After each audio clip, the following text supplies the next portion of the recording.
अस्सलाम वालेकुम, welcome to my channel chemistry eta online. आज की इस वीडियो में हम जिस टॉपिक को स्टडी करने वाले हैं वो है इलेक्ट्रोलाइट। और इलेक्ट्रोलाइट के साथ साथ हम उनकी प्रीवियस ईटा के क्वेश्चन को भी सॉल्व करेंगे। हम इनकी क्वेश्चनों को सॉल्व करने के लिए एक बहुत ही मज़ेदार ट्रिक सीखने वाले हैं। तो चलो स्टार्ट करते हैं बेटा। सबसे पहले हम ये सीखते हैं कि व्हाट इज इलेक्ट्रोलाइट। तो इलेक्ट्रोलाइट हमारे पास होता है कि ये वो सब्सटेंस होता है जो एक्वियस सोल्यूशन में डिसोसिएट हो जाए और उससे करंट पास हो, उनको इलेक्ट्रोलाइट बोलते हैं। इलेक्ट्रोलाइट बेटा तीन किस्म के होते हैं। एक स्ट्रॉन्ग इलेक्ट्रोलाइट। तो स्ट्रॉन्ग इलेक्ट्रोलाइट हमारे पास वो होता है जो कि 100% डिसोसिएट हो जाए और उससे ज़्यादा करंट पास हो, उसको स्ट्रॉन्ग इलेक्ट्रोलाइट बोलते हैं। दूसरा होता है हमारे पास वीक इलेक्ट्रोलाइट, कि मतलब हमारे पास वो 100 से कम डिसोसिएट होगा और इससे करंट भी कम पास होगा, तो this is said to weak electrolyte. और थर्ड कैटेगरी हमारे पास जो है this is said to non electrolyte. तो नॉन इलेक्ट्रोलाइट की वर्डिंग से ही क्लियर है। नॉन का मतलब क्या होगा कि न तो वो आइंस में कन्वर्ट होगा, मतलब न तो वो डिसोसिएट होगा, और दूसरा उससे इलेक्ट्रिक करंट भी पास नहीं होगा। तो this type of substance is said to non electrolyte. तो अब इन पर हमारे पास अगली जो है कि हम लोग स्ट्रॉन्ग एसिड को, मतलब जिस तरीके से हम स्ट्रॉन्ग इलेक्ट्रोलाइट की बात करते हैं, तो स्ट्रॉन्ग इलेक्ट्रोलाइट में हमारे पास एसिड, बेस और साल्ट आते हैं। तो इसमें हमारे पास सबसे पहले हम ये बात सीखते हैं कि स्ट्रॉन्ग एसिड और स्ट्रॉन्ग बेस आएंगे। तो स्ट्रॉन्ग एसिड के लिए बेटा शॉर्ट ट्रिक ये है कि हमारे पास ऐसे दिखते हैं, एब्रार कल परक्लोरिक सेल नहीं किया, मतलब यहाँ पर एब्रार में से आई ले लीजिए तो that is hydro iodic acid, B R ले लीजिए तो हाइड्रोब्रोमिक एसिड, कल में सीएल हाइड्रोक्लोरिक एसिड, परक्लोरिक तो यही है HClO4।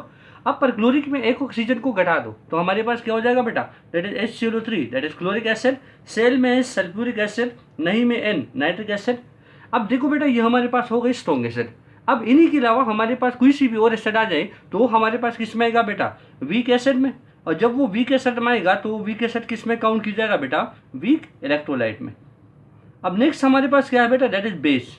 तो अब बेस को सीखो बेटा। बेस हम इनके लिए शॉर्ट ट्रिक की है कि लीना की रब से कार स्कूटर बनने की दुआ।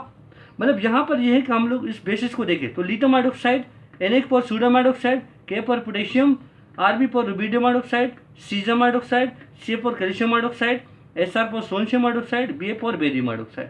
मतलब इन बेसिस के अलावा अगर हमारे पास कोई और बेस से आता है तो वो हमारे पास किस में आएगा बेटा, वीक बेस में, और वो किस में काउंट की जाएगा बेटा, वीक इलेक्ट्रोलाइट में काउंट की जाएगा। अब नेक्स्ट ये है बेटा कि हमारे पास अगर मुख्तलिफ किस्म की साल्ट आ जाए तो उस साल्ट में किसको स्ट्रॉन्ग इलेक्ट्रोलाइट माना जाएगा, तो हम लोग उनको सॉल्व करते हैं बेटा लेटिस एनर्जी की शॉर्ट ट्रिक पर। तो देखो बेटा लेटिस एनर्जी के लिए शॉर्ट ट्रिक ये है कि हम लोग उसको इस तरीके से कर ले कि यूनी के लिए हमारे पास लेटिस एनर्जी कम होगी, देन यूनी बाई के लिए, और देन किसके लिए होगी बेटा, बाई के लिए। तो जितने हमारे पास लेटेस्ट एनर्जी किसी स्पीशीज के लिए कम होगी तो वो आसानी से डिसोसिएट होगा और उनको हम लोग स्ट्रॉन्ग इलेक्ट्रोलाइट मानेंगे। ठीक, तो इन ट्रिक्स की मदद से अब इन क्वेश्चनों को हम सॉल्व करते हैं, बहुत आसानी से हम इसको समझ सकते हैं और सॉल्व कर सकते हैं। कोई भी क्वेश्चन हमारे पास इलेक्ट्रोलाइट से आएगा तो हम उनको आसानी से सॉल्व करेंगे। तो देखो बेटा सबसे पहला क्वेश्चन जो दिया गया है तो डेट इज ईटा 2016 का क्वेश्चन है। वो कहते हैं कि विच इज स्ट्रॉन्ग इलेक्ट्रोलाइट। तो चार ऑप्शन दे रखे हैं, इनमें स्ट्रॉन्ग इलेक्ट्रोलाइट क्या है। अब देखो बेटा हमारे पास सबसे पहले जो दे रखा है तो that is what, CaOH whole twice, मतलब कैल्शियम हाइड्रोक्साइड। दूसरा ऑप्शन हम जो को दे रखा है तो डेट इज सिलिकॉन टेट्राक्लोराइड। तीसरा जो दे रखा है डेट इज पोटेशियम क्लोराइड। चौथा जो दे रखा है तो हमारे पास है स्ट्रोंशियम क्लोराइड। अब देखो बेटा इनमें से अगर हम इन ऑप्शन को देखें तो सिलिकॉन टेट्राक्लोराइड का मतलब क्या है कि सिलिकॉन के सराउंडिंग में चारों हमारे पास एटम है और चारों एटम सेम है। सिलिकॉन आप जानते हो बेटा कि that will belong to fourth group, तो आखिरी शेल में 4 इलेक्ट्रॉन होंगे और चारों इलेक्ट्रॉन 4 क्लोरीन के साथ शेयर करके रखे हैं। तो मतलब सारे सराउंडिंग एटम सेम, इस पर नो लोन पेयर, तो इसका जो डायपोल मोमेंट होगा वो 0 होगा। और 0 होने का मतलब क्या है कि this molecule is said to non polar. अब दूसरे ये कि हमारे पास अगर हम कैल्शियम हाइड्रोक्साइड को देखें तो ये तो हमारे पास लिस्ट में है, तो ये तो स्ट्रॉन्ग इलेक्ट्रोलाइट है। अब ये देखो बेटा ये हमारे पास अभी क्या साल्ट है।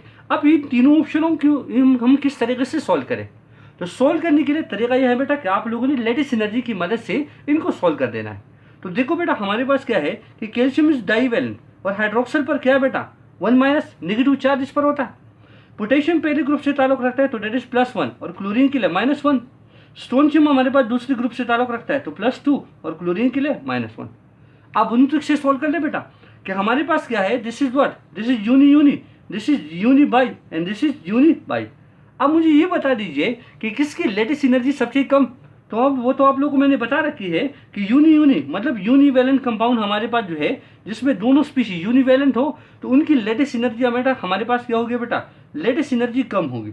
तो अगर लेटेस्ट एनर्जी कम होगी तो डिग्री ऑफ डिसोसिएशन ज़्यादा होगी, और डिग्री ऑफ डिसोसिएशन ज़्यादा होगी तो हमारे पास क्या कहलाया जाएगा बेटा, स्ट्रॉन्ग इलेक्ट्रोलाइट। मतलब इन दोनों में से भी स्ट्रॉन्ग इलेक्ट्रोलाइट यही होगा, आसानी से डिजोल्व होगा और उससे ज़्यादा करंट पास होगा। तो the correct answer is option C. अब नेक्स्ट क्वेश्चन को सॉल्व करते हैं बेटा। क्वेश्चन नंबर 2 हम लोग को जो दे रखा है उनको देख दो। क्वेश्चन नंबर 2 हमारे पास ईटा 2018 का क्वेश्चन है, उसमें क्या पूछा है देखो, the aqueous solution of which of the following electrolyte will conduct electric current to large extent. इनमें से हमारे पास 4 ऐसे इलेक्ट्रोलाइट जो दे रखे हैं, अगर हम इसकी एक्वस सोल्यूशन ले ले तो किसका सबसे ज़्यादा इलेक्ट्रिक करंट उससे पास होगा। तो देखो बेटा हमारे पास क्या है, पहला ऑप्शन आप लोगों को जो दे रखा है तो that is what, magnesium hydroxide. दूसरा ऑप्शन हम लोग को दे रखा है तो that is what, carbonic acid. तीसरा ऑप्शन दे रखा है अमोनियम क्लोराइड, और चौथा ऑप्शन दे रखा है अमोनियम हाइड्रोक्साइड। अब देखो बेटा ये हमारे पास बेस है, ये इन लिस्ट के साथ मैच नहीं कर रही, इसका मतलब ये वीक इलेक्ट्रोलाइट है। ठीक, अब देखो बेटा अमोनियम हाइड्रोक्साइड को देखो, अमोनियम हाइड्रोक्साइड हमारे पास इन बेस के साथ मैच नहीं कर रहा, इसका मतलब ये वीक इलेक्ट्रोलाइट है। अब कार्बोनिक एसिड आप सब जानते हो बेटा, कार्बोनिक एसिड इन लिस्ट के साथ मैच नहीं कर रहा, इसका मतलब ये वीक इलेक्ट्रोलाइट है। तो एक ही तो बचा, वो क्या, अमोनियम क्लोराइड। तो अमोनियम क्लोराइड हमारे पास क्या है बेटा, दिस इज स्ट्रॉन्ग इलेक्ट्रोलाइट, और मैंने आपको बता दिया कि इसकी लेटेस्ट एनर्जी देखे जाए बेटा, तो ये यूनिवैलेंट अमोनियम आयन, और ये हमारे पास क्लोराइड भी यूनिवैलेंट। तो अगर देखा जाए हमारे पास, तो हमारे साथ क्या है, अमोनियम आयन और chloride ion, both are univalent ion, और दोनों यूनिवैलेंट है, इसका मतलब इसकी जो लेटेस्ट एनर्जी होगी वो कम होगी। लेटेस्ट एनर्जी कम होगी तो डिग्री ऑफ डिसोसिएशन ज़्यादा होगा, और ये ज़्यादा से ज़्यादा डिसोल्व होगा और ज़्यादा आयन में कन्वर्ट होगा, तो इसकी इलेक्ट्रिक करंट भी पास ज़्यादा होगा, तो इलेक्ट्रिक करंट इससे ज़्यादा कंडक्ट होगा। तो the correct answer is option C. अब तीसरा क्वेश्चन देखो बेटा, तीसरा क्वेश्चन आप लोगों को क्या बता रखा है, वो हमारे पास ईटा 2010 का क्वेश्चन है। तो उनमें से क्या पूछा है वो देख लीजिए। ये पूछा है कि हमारे पास हम लोग इफ वी पास करंट, अगर हम करंट को पास कर दे सक्रोज सोल्यूशन से, तो गैल्वेनोमीटर में कोई सी डिफ्लेक्शन नहीं होती, बिकॉज सक्रोज मॉलिक्यूल क्या। तो देखो बेटा यहाँ पर हम लोग सक्रोज को जानते हैं, सक्रोज हमारे पास चीनी को बोलते हैं। सक्रोज का मोलिकुलर फार्मूला है C12H22O11। अगर हम इनको पानी में डिजोल्व करते हैं तो ये तो पानी में डिजोल्व हो जाता है, it will become dissolve in water. किसकी वजह से, हाइड्रोजन बॉन्डिंग की वजह से डिजोल्व हो जाता है। पर ये बात याद रख लीजिए बेटा कि हमारे पास जो ग्लूकोज, जो सक्रोज है, तो सक्रोज हमारे पास आयोनाइज नहीं होता। अगर ये आयन में कन्वर्ट नहीं होगा तो ऑटोमेटिकल बात है, इससे करंट भी पास नहीं होगा, और गैल्वेनोमीटर में जो डिफ्लेक्शन होगी वो बिल्कुल नहीं होगी। तो सीधे बात हो गया कि ये हमारे पास आयोनाइज नहीं होती, ये पानी में क्या होता है बेटा, ये न्यूट्रल ही पड़ा रहता है।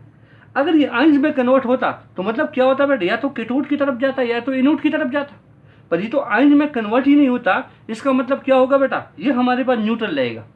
अगर आयन में कन्वर्ट होता तो हो सकता है कि साल्ट हाइड्रोलिसिस हो जाता, पर यहाँ पर हमारे पास क्या है कि इट डजंट आयोनाइज। तो the correct answer is what, it become remain neutral in aqueous solution. अब चौथा क्वेश्चन जो दे रखा है तो वो तो बहुत ही पुराना क्वेश्चन है, जो ईटा 2008 का क्वेश्चन है, तो उनको सॉल्व करते हैं बेटा। कि क्वेश्चन पूछा है कि substance dissolve in water react better, मतलब अगर कोई सी सब्सटेंस हम पानी में डिजोल्व करते हैं तो अच्छे से रिएक्ट कर देता। तो वो तो आप लोग समझ गए हो बेटा कि हमारे पास अगर हम किसी सब्सटेंस को डिजोल्व करते हैं, लेट सपोज अगर हमारे पास ये इलेक्ट्रोलाइट है, अगर हम इस इलेक्ट्रोलाइट को पानी में डिजोल्व कर दें तो डिजोल्व करने से क्या हो जाएगा बेटा, वो उनको पहले डिसोसिएट करेगा।